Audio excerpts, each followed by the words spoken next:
di dalam mimpi itu saya merasa sempit, gelap gitu ya. Terus saya mikir ini gimana ya, lama-lama ada cahaya makin terang, terus nanya, siapa Tuhanmu, siapa nabimu. Bahasanya sih nggak tahu apa, tapi pokoknya ada interpretasinya gitulah kurang lebih. Assalamualaikum warahmatullahi wabarakatuh. Waalaikumsalam warahmatullahi wabarakatuh. Jadi ya rasanya ya. Apalagi saya lebih ngiri lagi, ini malu banget dari kecil di Islam alhamdulillah. Baru jujur aja beneran, maksudnya baru rutin buka Quran, baca, ada keinginan, ada kegelisahan lah di hati ini kok kayaknya baru baca Quran itu ya Allah belum ada 5 tahun ya belum ada deh gitu, Insya Allah. Sama kan Dita, saya juga ya alhamdulillah kalau nggak karena kebaikan Allah kita nggak akan ada di sini. Sebelumnya kita juga mungkin ada baiknya berdoa sejenak buat saudara-saudara kita yang baru saja kita dengar ada bencana tsunami di sejumlah daerah ya, di Lampung juga, di Selat Sunda juga. Kita sama-sama kirim Al-Fatihah untuk mereka yang sudah berpulang maupun yang belum ditemukan, dan maupun korban luka yang ada dan keluarganya.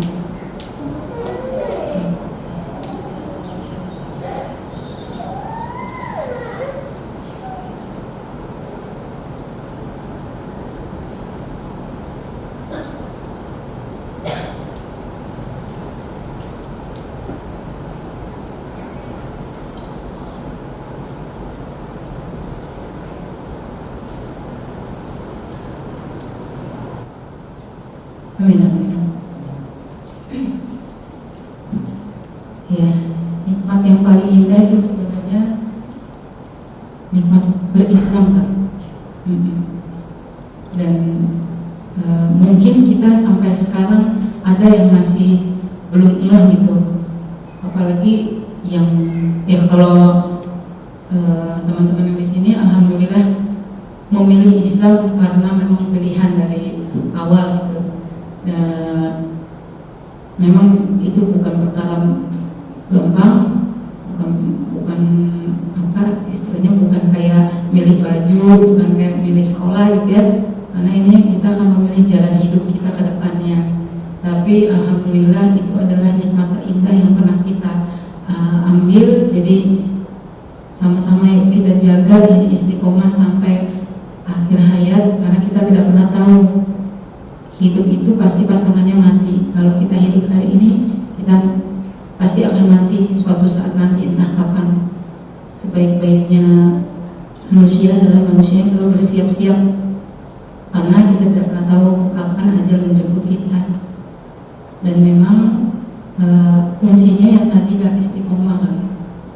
Istiqomah itu konsistensi ya, endurance kalau bahasa Sundanya mah ya. Ya. Jadi seperti ini sharing aja. Saya alhamdulillah Allah izinkan bersyahadat 2 September tahun 2000. Udah lumayan lama ya. Alhamdulillah prosesnya juga cukup panjang. Waktu itu orang tua yang membesarkan saya itu membesarkan dengan nilai Kristen Protestan, tapi saya sekolah di sekolah Katolik dan keluarga besar saya kebanyakan Katolik. Jadi ya dari perjalanan hidup itu saya dapat beberapa perspektif. Namun ketika saya kuliah, pas awal-awal itu umur 18 kalau nggak salah ya, salah seorang teman saya itu kan kalau lagi kuliah tuh bawaannya gitu, ngobrol-ngobrol tentang pokoknya yang keren-keren gitu kan Bang, bahasa iya gitu lah ya, bahasa ideologi apalah ini, sampai akhirnya membahas agama. Dan somehow tuh dari temen tuh terlontar aja gitu, di Islam juga ada Yesus. Serius gitu. Ada, tapi sebagai nabi. bukan Tuhan. Bilang begitu, jadi penasaran. Saya baca sejumlah, jadi waktu itu belum berani langsung lapor. Jadi ada beberapa buku, diantaranya buku The Choice-nya Ahmad Didat. Kalau tahu Dr. Zakir Naik itu salah satu gurunya itu Dr. Ahmad Didat. Lalu ada buku asal usul manusia itu Prof. Maurice Bucaille yang menemukan jasadnya Fir'aun tenggelam di Laut Merah. Lalu ada juga tentang Alkitab, Al-Quran dan sains. Terus ada buku Tiga Agama Satu Tuhan. Itu yang paling ini ya, yang paling saya highlight, karena dari situ saya dapat premis pemikiran sederhana saya. Kalau ada tiga ajaran yang sama-sama mengaku sebagai pewarisnya Nabi Ibrahim, karena semuanya sama nih. Yahudi ngaku saya pewaris Nabi Ibrahim, bilangnya Abram ya kalau Yahudi. Kalau Kristen bilangnya Abraham, kalau kita Islam Ibrahim gitu. Tapi semuanya ngaku dari sumber yang sama. Dulu logika berpikir saya, kalau ada tiga yang berbeda, ngakunya sama semua, pasti ada yang ori, ada yang awet, gitu. Paling gampang kan itu kan analoginya ya.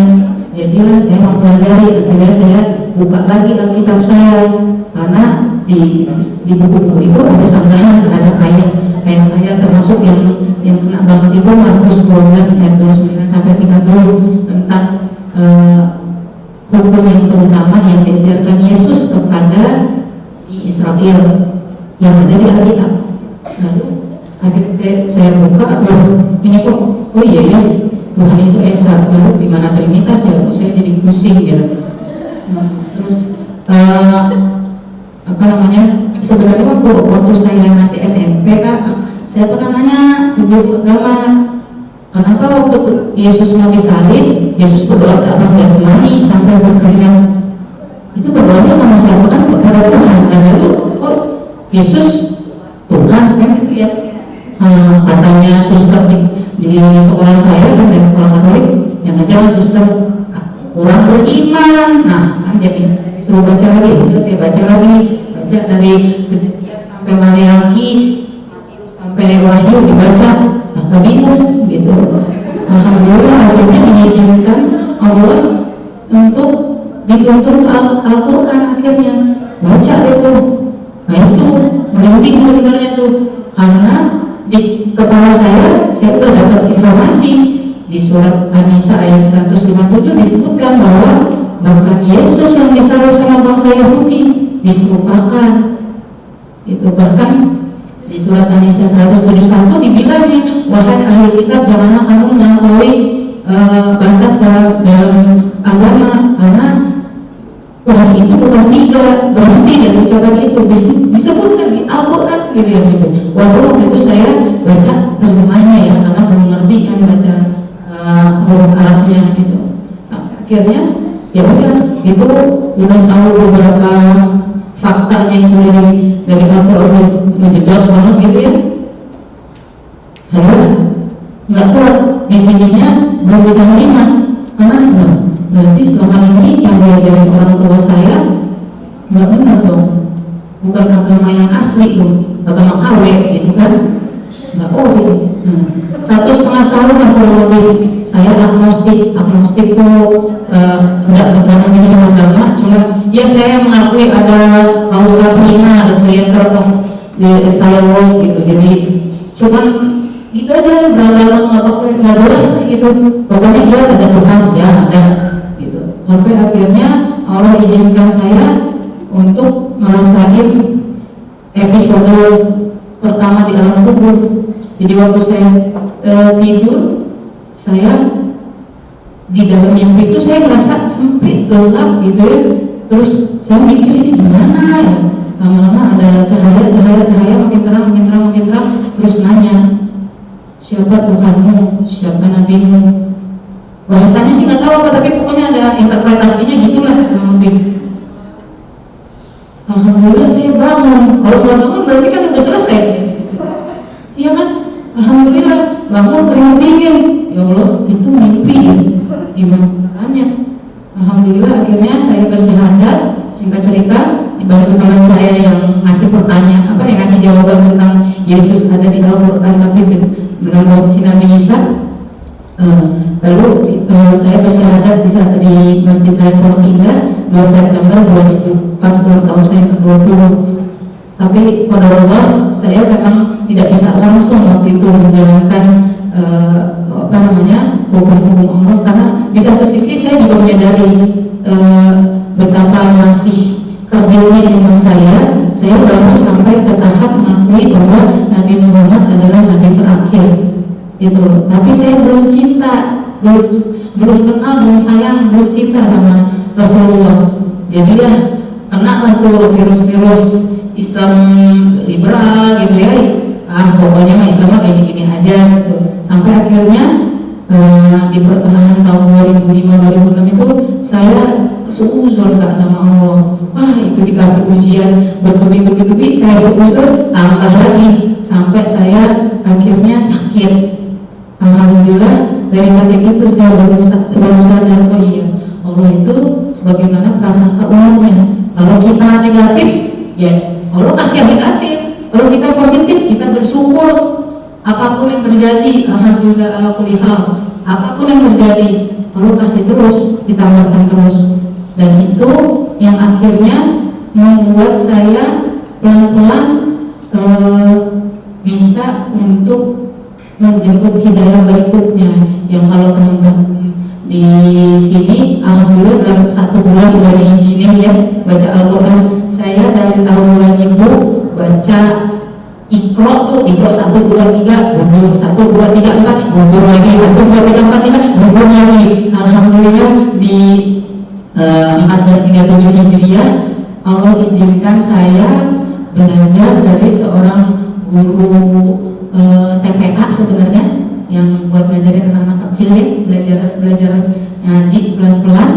Alhamdulillah akhirnya saya bisa hatam, dan dari situlah saya baru mulai sadar, oh iya ya ternyata berhijab itu bukan cuman urusan yang harus dilakukan oleh istri Nabi. Ternyata semua orang mukmin itu harusnya berhijab. Kurang lebih saya baru bisa mulai belajar pelan-pelan itu pakai, itu pun masih belepotan ya awalnya, tapi Allah izinkan saya waktu itu mulai belajar ke majelis taklim. Pertama-tama ketemunya langsung sama Ustadz Zulkifli Ali langsung dapat kisah kiamat langsung langsung masuknya ke hati, nggak kabur. Alhamdulillah. Dan habis itu ketemu angga alam lagi. Saya lihat, ini Amerika kenapa jadi Donald Trump yang terpilih gitu kan? Jangan-jangan ini tanda-tanda kiamat besar udah makin. Terus saya kan periksa juga tuh ya, setelah dapat kajian dari Ustadz Zulkifli Ali, saya cek semua tanda-tanda dari hadis Rasul bahwa orang-orang yang di Arab itu buat bangunan tinggi, yang tinggi semua, malah paling tinggi di dunia malah di sana kan. Terus udah mulai hijau, Arab udah hijau, terus Danau Tiberia sudah mulai mengering, udah kering. Nunggu apa lagi? Yang nunggu kiamat besar belum tentu nyampe. Kalau saya duluan yang pulang gimana? Akhirnya alhamdulillah Allah mantapkan hati saya sehingga 6 Januari 2017 yang lalu saya bismillah istiqomah, dan akhirnya saya menetapkan untuk menutup ayat Al-Quran, dan alhamdulillah Allah tambahkan lagi, dan memang kuncinya adalah kembali ke Al-Quran dan Sunnah. Disitulah kita bisa menemukan keistiqomahan.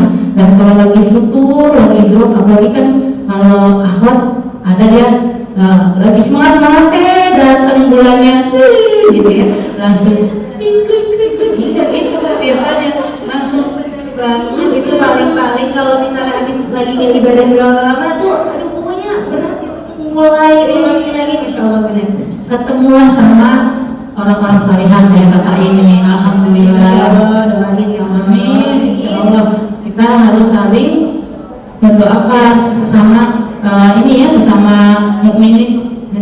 Makanya kita harus sama-sama. Karena apa?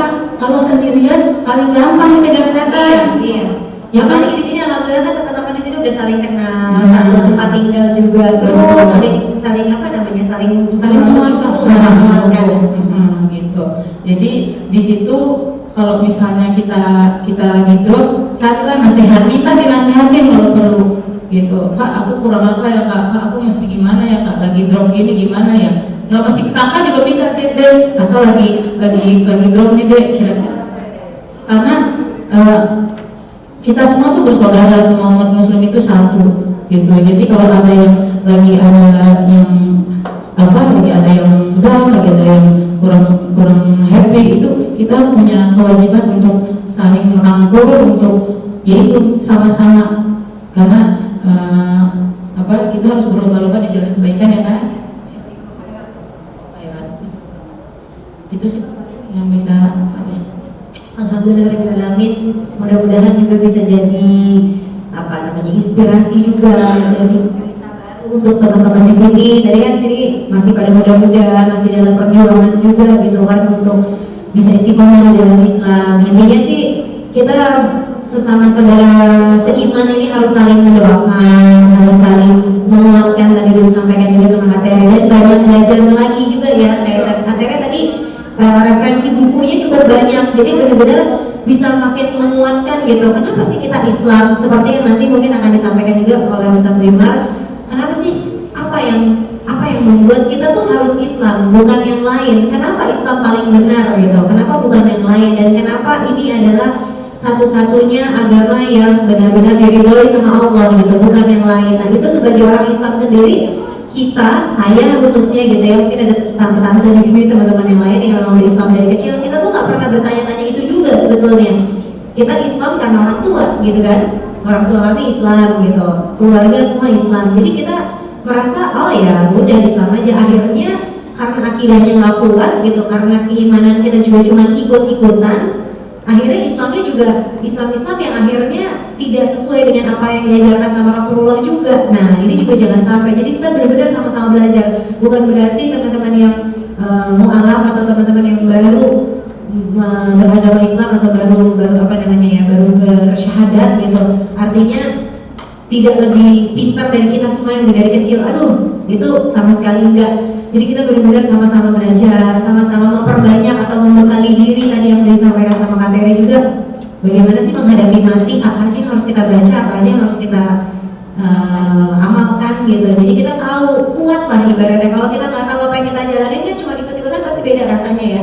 Tadi mungkin Kak Tere juga prosesnya cukup panjang kan, dari pertama kali syahadat, terus setelah syahadat tadi belum cinta dengan Rasulullah gitu kan. Berarti kan ada yang kurang nih, kayak dari cerita Kak Tere tadi tuh artinya terus kita tuh memperbaiki diri tuh tambah lagi, kayaknya kurang deh gitu. Kita harus merasa kurang lah ibaratnya ya. Sama kayak misalnya saya nih gitu, orang-orang udah pada bilang iya kita udah hijrah. Kalau buat saya hijrah itu endless, kita tuh harus terus belajar lagi. Jangan sampai kadang-kadang kita juga suka ngerasa gitu kan, sholat nih udah tepat waktu gitu kan, sholat sunnah udah qobliyah ba'diyah, terus Al-Quran udah dibaca tiap hari, tapi jangan-jangan ada perilaku kita atau ibadah kita yang belum sempurna, tapi kita udah terlalu nyaman dan udah kepedean gitu kan, kadang-kadang gitu ya kayak suka kepedean sama ibadah kita. Nah itu tuh yang juga harus intinya terus diperbaiki dan perbanyak terus ilmu, kritis lah gitu terhadap diri kita sendiri. Kita harus pengen tahu terus, pengen tahu dari mulai baca buku, ikut kajian, nonton video kajian misalkan, atau diskusi sama teman juga ya, biasanya kita dapat masukan-masukan yang baru gitu. Tapi teman yang tepat ya. Iya, teman-teman yang baik, teman-teman yang bisa mengarahkan kita. Tadi sebenarnya Kak Tere alhamdulillah juga ya, walaupun temannya berbeda agama, jadi waktu itu beda agama ya sama teman yang di tempat kuliah ini. Jadi temanku itu neneknya gitu, Masya Allah kan. Kalau niat kita lurus, niat kita baik, insya Allah yang akan mengarahkannya, Allah juga yang akan mempertemukan. Seperti tadi kan pencarian Kak Tere juga kesana kesini sampai agnostik, kayaknya tuh seru gitu. Kalau saya ya mendengarnya tuh seru banget, karena mencari atau meyakini keislamannya itu memang betul-betul dari hati gitu, emang pengen tahu ini kenapa Islam, terus ada perbandingannya gitu. Jujur aja kalau saya nggak pernah saya belajar Kristen. Saya nggak pernah tahu seperti apa sih apa namanya ya yang diajarkan oleh teman-teman di sana gitu. Jadinya seolah-olah menyepelekan, oh iya udah Islam dari kecil alhamdulillah, padahal itu adalah nikmat terbesar ya Kadernya. Yang harus kita syukuri sebagai manusia. Alhamdulillah, Masya Allah. Kalau gitu langsung saja kita sama-sama, ini sudah hadir juga bersama kita ada Ustaz Bima Raditya yang siap Insya Allah memberikan pelajarannya buat kita. Kenapa sih, apa yang istimewa dari Islam? Insya Allah langsung saja saya panggilkan, silakan Mas Iman. Langsung tulis ya.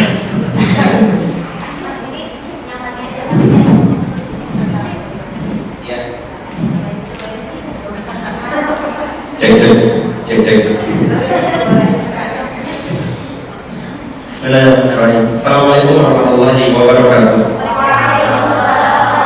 Alhamdulillah rabbil alamin, wassalatu wassalamu ala asyrafil anbiya'i wal mursalin wa ala alihi wa sahbihi wa man da'a bi da'watihi wa iltazama bi tariqatihi wa tarasama khutbah jalal hidayatan islamiyatan nasusan ibrahim wa kasyafwa kama syari'atan bijasan yang paling masalah yang syahadu la ilaha illallah wa syahadu anna muhammadan abduhu wa rasuluhu la nabiyya ba'dah.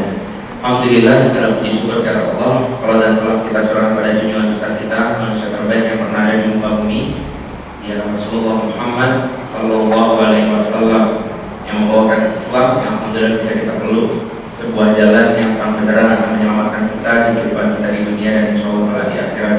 Amin ya rabbal alamin. Sehat teman-teman semuanya? Alhamdulillah. Insya Allah senang sekali teman-teman bisa jadi keluarga kita semua, karena di dalam Islam Allah menginginkan kita berakidah dalam bersaudara. Jadi bersaudara dalam berakidah dalam bersaudara. Kalau Allah katakanlah saya punya saudara sekandung yang tidak Islam, sedangkan antum semua kemudian sedang dalam permasalahan, saudara saya dalam permasalahan, maka saya harus bantu. Kalau hanya satu yang bisa saya bantu, saya akan membantu yang sakidah. Itu Rasulullah bersabda, innamal mu'minuna al-ikhwah. Rasulullah Allah Subhanahu wa taala berfirman, innamal mu'minuna al-ikhwah. Rasulullah bersabda, al-muslimu akhul muslim. Setiap muslim itu saudara bagi muslim yang lainnya. Hari ini karena nggak bisa, ini bukan ustaz juga, nggak usah dipanggil ustaz, nggak ada ustaz pakai topi ini kan ya, pakai kaos. Ini kayak lagi jalan-jalan, ada sesuatu mungkin yang bisa bermanfaat buat teman-teman. Kakak mau cerita sedikit hal tentang keislaman yang juga baru kakak bisa dapatkan di usia yang sudah lanjut.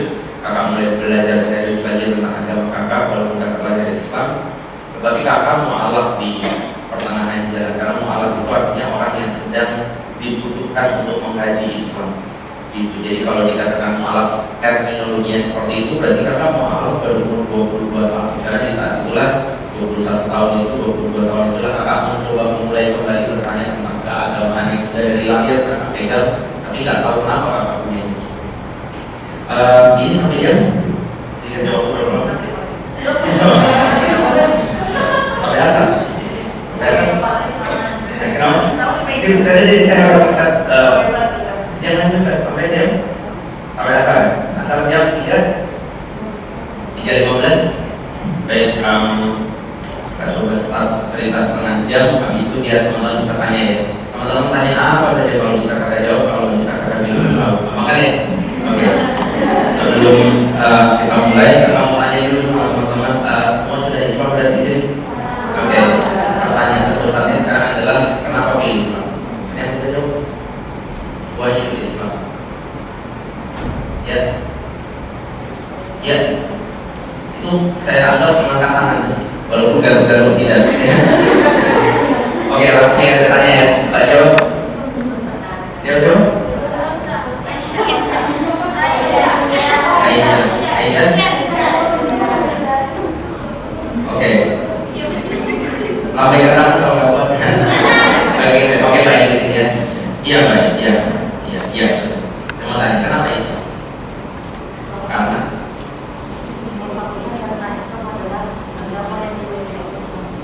oke, berarti yakin kalau Allah itu benar. Yakin? Tahu dari mana?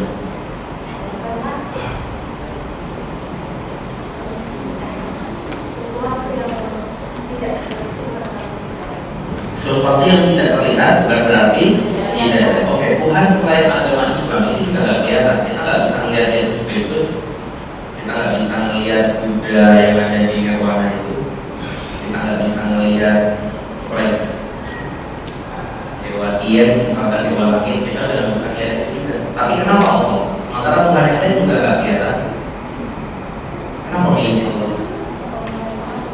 Yang lain boleh jawab. Kan kalian bersaudara. Sedang saya zolimi satu di antara kalian. Kenapa Allah? Saya bisa jawab. Ya. Oke, saya mau tanya. Iya, silakan. Ya.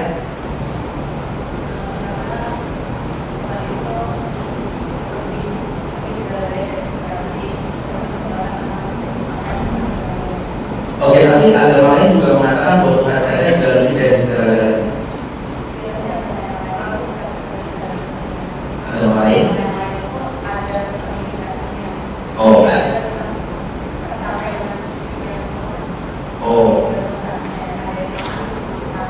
Oh, bisa Allah kan? Tapi kita nggak bisa melihat, Allah bisa melihat. Sama semua bisa melihat.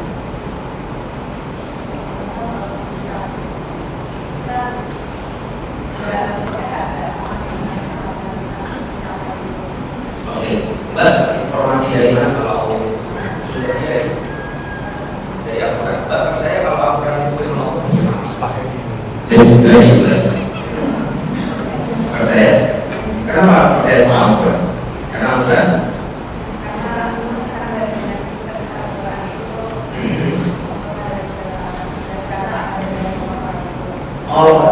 ayat nggak ada satupun yang salah gitu kan.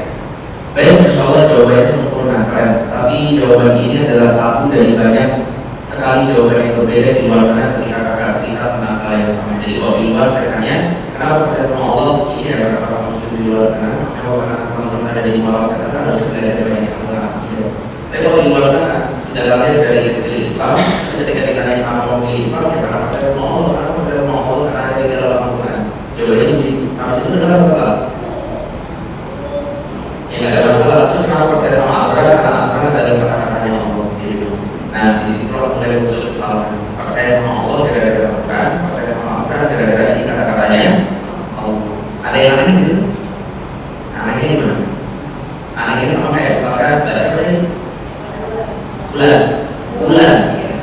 Kalau bulan bilang Mbak Ere Mas itu jujur kan? Oh ya, Mas itu jujur. Kalau dari mana kalau Mas itu jujur? Dia sendiri yang pernah bilang kalau dia itu jujur. Nah, terus kenapa percaya sama omongannya dia? Ya kan dia jujur. Kalau dari mana? Dia sendiri yang bilang kalau dia jujur. Kalau percaya sama omongannya, kan dia jujur. Kalau dari mana? Dia sendiri yang bilang kalau dia jujur. Tapi semua percaya kenapa A sama dengan B, kenapa B sama dengan A? Betul ada selesai. Ini kalau orang nanti saya orang mesti kita kawat dia akan bilang kalau aja lo percaya sama Islam, yang plural. Kalau bukan ini nanti kalau percaya sama Yesus Kristus. Nah kalau tidak, 15 menit ke depan akan menjelaskan tentang ada 3 cerita tentang orang yang 4 ini. Ada 4 jenis orang ini. Ada beberapa ya. Ini ada 4. Ini nggak tulis malah gambar. Ini ada beberapa orang ya. Nggak bisa gambar. Nama ini.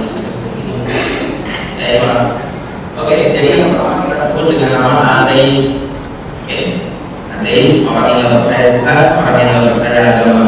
Tadi kakak dia bilang mengenai agnostik, agnostik orang yang percaya Tuhan tapi tidak memakai agama. Dan kenapa tidak memakai agama? Banyak orang agnostik bilang agama itu bikin orang tidak masuk di akal. Orang segala luas mikir pakai akal, biar pakai agama, akalnya dipakai. Jadi mereka berkata agama itu adalah opium apa? Candu, narkoba. Jadi kalau orang memakai agama, hal-hal yang tidak logis tidak masuk dari akal. Apa? Sudah sampai dapat uang kerja ini sesekali, kira-kira logis. Di sesekali bukan ada seorang yang dapat kerja lagi, yang apa dapat kerja begitu? Jika dapat kerja sudah capek-capek dapat, kalau ada seorang yang tidak punya, sudah kerja lagi. Nah itu menurut mereka tak masuk dari akal. Gaji berapa? Berapa juta? 40 ya 40 juta. Orang mau itu 40 juta. Kalau dia itu Saudi Arabia, apa yang dia kemudian yang baru di tengah malam? Jadi cuma pasir gitu ya dia Pak. Di sini banyak batu. Orang bayar 40 juta untuk nyari batu di tempat yang lain. Gitu kan ya? Karena tadi ini pakai modal kalau bayar pakai batu dan batu. Mungkin makanya kalau mungkin dikasih sebuah batu begini apa itu ekonominya.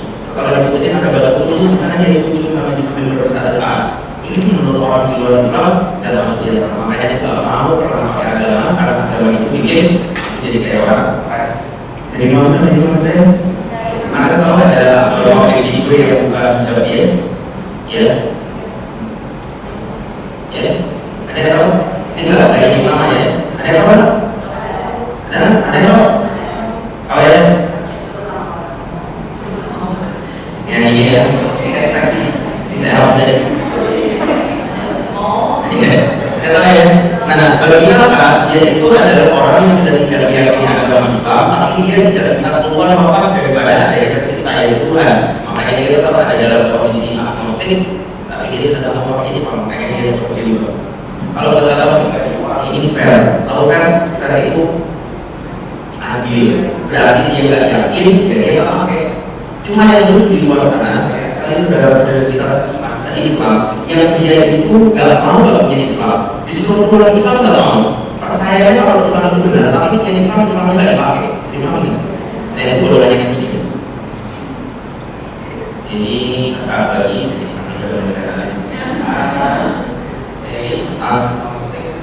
ini kita sebut saja believer. Believer itu adalah orang yang sudah beriman. Percaya kalau Allah Tuhan, percaya kalau Rasulullah itu Tuhannya, tapi lebih banyak kayak fokus daripada Rasulullah. Misalnya di kalau dia suka kasih nonton Rangers daripada baca kisahnya kalau jadi kemarin. Ini yang kita sebut saja obedient, dari kata obey orang yang taat. Jadi di sini orang dalamnya agama, dalamnya Tuhan. Di sini punya Tuhan, dalamnya agama. Di sini punya agama, tapi agamanya nggak dipakai. Nah, di sini punya agama, agamanya dipakai. Sampai di sini jelas berbeda. Untuk ke sini, sama habis itu ke sini, itu ada prosesnya. Ada prosesnya. Teman-teman prosesnya ini, setiap orang yang teman-teman dalamnya, teman-teman klasifikasi jadi itu bagaimana? Kemudian ada proses itu sama dia tidak ada proses klasifikasi berikutnya. Karena menurut saya, jadi ini kayak cara, jadi ada cara pertama, ada cara kedua, ada cara ketiga. Jadi kalau ya ini orang yang punya apa tadi? Agama nggak punya Tuhan. Ini orang yang punya Tuhan tapi dalam pakai agama. Ini orang punya agama punya Tuhan tapi agamanya nggak dipakai. Ini adalah orang yang punya agama, punya Tuhan dan agamanya dia. Nah itu setiap itu ada jenis proses. Jadi kalau mau cerita ada proses nomor 1, nomor 2, nomor 3. Nomor 1 dari ini jelasnya apa pakai dalil. Sisi malam. Nanti pakai dalilnya apa? Pakai dalilnya harus ada di sini. Jadi malam ini nggak pakai dalil, pakai dalilnya harus ada di sini. Kenapa kalau di sini kita pakai dalil nanti itu sebenarnya kayak tadi di Quran, Al-Quran, itu karena ada proses masih sama membaca Quran. Jadi malam ini kayak proses ini proses pakai dalil yang pertama. Bagaimana ceritanya ada orang yang ateis berubah menjadi orang yang agnostik? Ini sebenarnya sederhana sekali.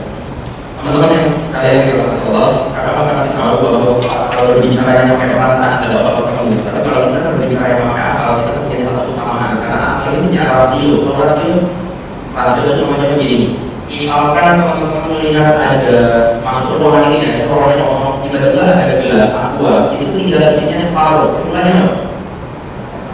Ya, ada yang minum, itu namanya rasio. Semuanya sepakat? Sepakat? Kira-kira kalau misalnya tiba-tiba di sini kita ada bau ada bau gosong, ada yang terjadi di luar sana ada yang itu namanya rasio. Itu sangat bagus. Nah, tapi kalau misalnya dipakai perasaan, itu sudah selesai urusan. Contoh ya, ini pertanyaan rasio atau pertanyaan perasaan? Belum ada sebenarnya. 4. Itu pertanyaan rasio atau pertanyaan perasaan? Itu pakai rasio. Kalau pakai perasaan, contohnya gini, Mbak suka duet ya? Suka duet? Kalau siapa di ruangan ini nggak suka duet? Baunya aja nggak suka, ada? Ya, nggak suka duet? Oke, nggak suka duet. Mbak, itu ada, siapa namanya? Zakia. Nah, itu ada Zakia, nggak suka duet. Gimana caranya Mbak meyakinkan dia biar suka duet? Apa yang akan Mbak lakukan? Muntah Mbak, selain itu hipnotis. Oke, bagus. Terus apa lagi? Dia nggak pernah mau nyoba. Coba kasih tahu ke dia rasanya duet. Oke, ceritanya saya Zakia. Coba kasih tahu Zakia rasanya duet. rasanya durian itu langsung lanjutin. Oke, di benak saya nggak pernah ngerasain durian. Apakah enak legitnya itu yang dipikirin Mbak sama saya sama? Nanti sampai di sini perasaan itu nggak bisa ditularin. Tapi kalau rasio bisa, ketika kemudian dikatakan durian warnanya kuning, semua sepakat? Durian itu durinya tajam, semuanya sepakat? Nah itu pakai rasio. Tapi kalau sudah pakai perasaan itu nggak bisa ditularin. Nah agama itu juga sama. Di luar sana ada nggak yang bukan Muslim yang ketika dia berdoa itu dia nangis-nangis sesenggukan? Ada? Ada banyak. Kenapa begitu? Karena dia sedang mengakses perasaan. Nah dari sini kita belajar kalau yang kita pakai perasaan semuanya tuh kayaknya sama. Tapi begitu kita pakai akal, kita akan mengetahui mana yang benar, mana yang salah. Nah prosesnya harus pakai akal. Nah akal itu menerima dua jenis rasio, dua jenis pendekatan. Yang pertama namanya pendekatan rasional, yang kedua pendekatan ilmiah. Yang pertama namanya apa? Pendekatan rasional, yang kedua pendekatan ilmiah. Mana yang paling sering manusia pakai, rasional atau ilmiah? Rasional. Pendekatan ilmiah biasanya dipakai waktu dulu kita di sekolah. Ya contohnya teman-teman disuruh bawa toge, ada nggak dulu? Atau kacang hijau. Ya. Nanti dibagi ada kacang hijau A, kacang hijau B, kacang hijau C. Yang A dikasih pupuk, yang B dikasih pupuknya separuh, yang C nggak dikasih pupuk. Nanti dianalisa minggu depan, panjangnya kan beda. Dari panjang itu dianalisa, itu namanya pendekatan ilmiah. Permasalahannya ada kekurangan dari pendekatan ilmiah ini. Apa kekurangannya? Dia harus ada sampelnya. Jadi Mbak harus punya tauge-nya untuk dianalisa. Pertanyaannya, Allah bisa diambil sampel? Allah mau kita suruh datang ke sini? Enggak. Maaf. Bukan berarti Allah nggak ada di sini ya, tapi kita suruh ke sini. Mau? Nggak bisa. Maka karena nggak ada sampelnya, bukan berarti tidak terbukti. Tetapi kita salah metodologi. Harusnya kita menggunakan pendekatan rasional. Bagaimana pendekatan rasional? Ini kemarin banyak sekali di video. Pernah dengar orang namanya Donald Trump? Itu orang Bali, dia nyelupin tangan ke kolam renang terus bilang, nih, dia ada kolam renang, tangan saya basah. Kalau kamu nggak percaya kesini tak tunjukin, tak celupin tanganmu, tanganmu pasti basah, kamu pasti percaya. Itu namanya kolam renangnya ada. Nih lihat ada papan tulis, tak goyang-goyang bisa. Kalau kamu datang ke sini goyang-goyang, ini papan tulis goyang-goyang juga, berarti papan tulis ada. Terus gimana kalau Allah? Gimana kalau surga? Yang ngomong surga nggak pernah ke surga, yang ngomong neraka nggak pernah ke neraka. Gimana kamu percaya kalau dia ada?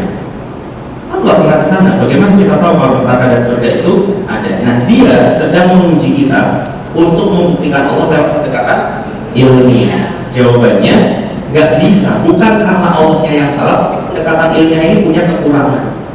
Pada setiap hari kita itu selalu melakukan sesuatu itu berdasarkan rasio. Contoh, kalian punya sepeda atau kalian punya motor, sampai ke rumah atau sampai ke asrama, motor kalian nggak ada, tapi kuncinya ada di dalam kamar, kunci serepnya ada di dalam kamar, STNK BPKB-nya komplit di dalam kamar. Kesimpulannya, bisa dipahami? Butuh nggak ketemu sama malingnya untuk tahu motor tadi dimaling? Nggak butuh ketemu malingnya. Bisa dipahami? Jadi kita bisa tahu tadi ada maling di sana dengan apa? Dengan metode rasional, bahkan kita bisa memahami sesuatu yang akan terjadi di masa depan dan masa lalu. Nah ini enggak, saya kasih tahu cerita tentang gedung ini di masa yang lalu. Saya bisa terawat. Mau saya kasih tahu? Karena saya bukan ustaz paranormal. Mau nggak saya kasih tahu? Mau pengen tahu dulu di sini ada apa? Saya ada sini. Nggak takut. Nanti saya takut loh. Serius, mau nggak saya kasih tahu?